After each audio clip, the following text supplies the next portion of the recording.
दोस्तों, किसी परिवार में मुखिया की क्या अहमियत होती है ये आप सभी जानते हैं। यदि परिवार के मुखिया को कुछ हो जाता है तो कई बार तो परिवार सरवाइव कर जाता है और कई बार परिवार बर्बाद तक हो जाता है।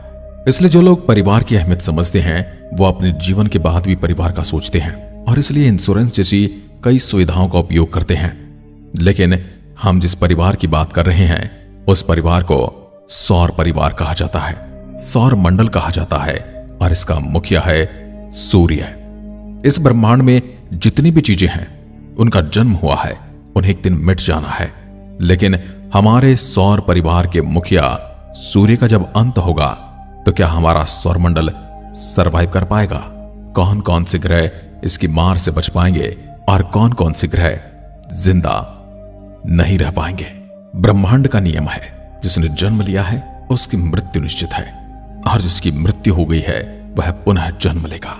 फिर चाहे हम सबके जीवन का आधार सूरज क्यों न हो, आज से लगभग 4 बिलियन साल बाद सूरज की मृत्यु हो जाएगी। लेकिन सूरज की मृत्यु कैसे होगी, ये एक बड़ा सवाल है। और क्या इसकी मृत्यु होगी भी, ये भी एक प्रश्न है। ये तो हम सभी जानते हैं कि पूरे सोलर सिस्टम का अस्तित्व सूर्य की वजह से है और खासकर पृथ्वी का और पृथ्वी पर बसे हुए जीवन का। तो जब सूर्य की मृत्यु हो जाएगी तो फिर इस सोलर सिस्टम का क्या होगा? और सबसे इंपॉर्टेंट सवाल, सूर्य की मृत्यु के बाद पृथ्वी पर बसे जीवन का क्या होगा?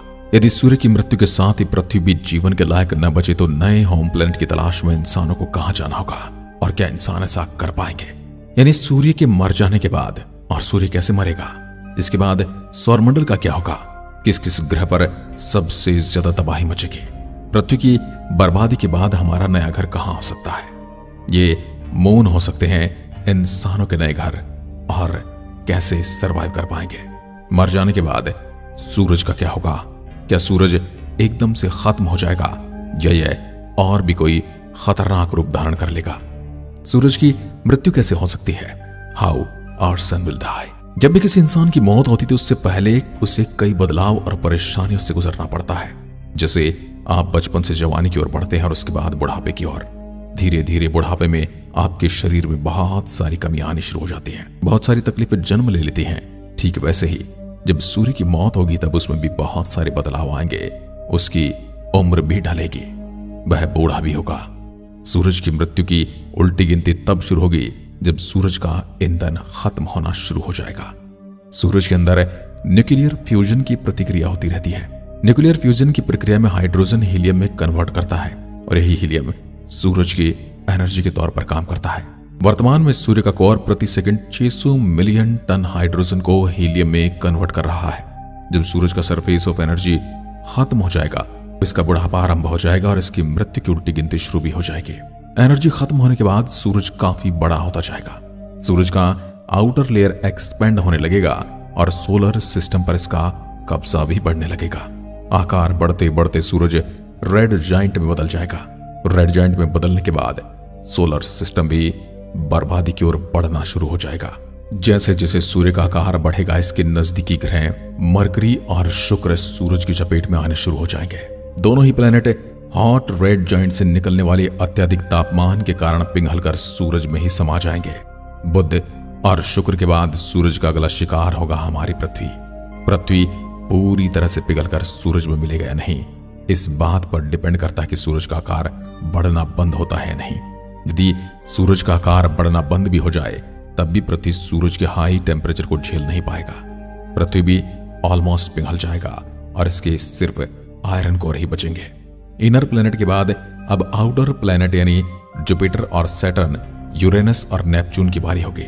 ये सभी प्लैनेट सोलर सिस्टम के बेहद ठंडे रीजन में रहते हैं। जब सूरज का आकार बढ़ने लगेगा तब आउटर प्लैनेट्स की सूरज से दूरी भी कम हो जाएगी। सूरज से निकलने वाला हाई रेडिएशन इन सभी प्लैनेट की कहानी खत्म कर देगा। जो जमे हुए हैं उन्हें पिघलाना शुरू कर देगा। इन प्लैनेट में मौजूद गैस और बर्फ हाई टेम्परेचर को सहन नहीं कर पाएगी और इवेंचुअली विस्फोट के साथ ये प्लैनेट बिखर कर खंड खंड हो जाएंगे। बिखरने के बाद आउटर प्लैनेट का मटेरियल भी सूरज में समा जाएगा। कुछ मटेरियल से सूरज की चपेट में आने से बच सकते हैं, फिर भी वो एक साथ जमा होकर बड़े प्लैनेट का निर्माण कर सकते हैं। आउटर प्लैनेट के चंद्रमा, यूरोपा और एनसेलेडस पर बर्फ मौजूद वह पिघल जाएगी और वहां पर महासागरों का निर्माण होगा। इतने के बाद भी सूरज का तांडव जारी रहेगा। सोलर सिस्टम में ग्रेविटेशनल उथल पुथल मच जाएगा। सोलर सिस्टम में मौजूद ऑब्जेक्ट अपने ऑर्बिट से भटक जाएंगे। यदि सूरज के हाई टेम्परेचर से आउटर प्लेनेट बच भी गए तो ग्रेविटेशनल उथल पुथल की स्थिति में उनकी कहानी खत्म हो जाएगी। सूरज की अनस्टेबल गुरुत्वाकर्षण के कारण ऑब्जेक्ट्स इधर उधर भटकने लगेंगे। कई ऑब्जेक्ट्स और प्लेनेट एक दूसरे से टकरा सकते हैं, फिर सोलर सिस्टम से बाहर भी जा सकते हैं। और जो हमारे सोलर सिस्टम में ग्रहों के बाद की दुनिया है उसमें बहुत ज्यादा उथल पुथल मचेगी। यानी कुइपर बेल्ट में ग्रहों की और छोटे छोटे उल्का पिंडों की रफ्तार इतनी ज्यादा बढ़ जाएगी, वो एक दूसरे से लगातार टकराते जाएंगे और हो सकता है आने वाले समय में वो इकट्ठे होकर एक बड़े ग्रह का निर्माण कर लें और इस बड़े ग्रह पर जीवन भी पनप सकता है। पृथ्वी की बर्बादी तो तय है, लेकिन अगर पृथ्वी बर्बाद हुई तो क्या इंसान या जीवन यहां से कहीं दूसरी जगह शिफ्ट हो पाएगा? सूरज की मृत्यु आज से लगभग 4.5 बिलियन साल बाद होनी तय है और हम इस घटना के बाद अपने नए घर की तलाश की बात कर रहे हैं। लेकिन वैज्ञानिकों का कहना है कि हमें नए घर की तलाश करने की जरूरत ही नहीं पड़ेगी। वैज्ञानिकों का ऐसा इसलिए कहना है क्योंकि उनके अनुसार इस घटना के घटित होने में लगभग 3.5 बिलियन साल पहले ही पृथ्वी पर जीवन खत्म हो चुका होगा।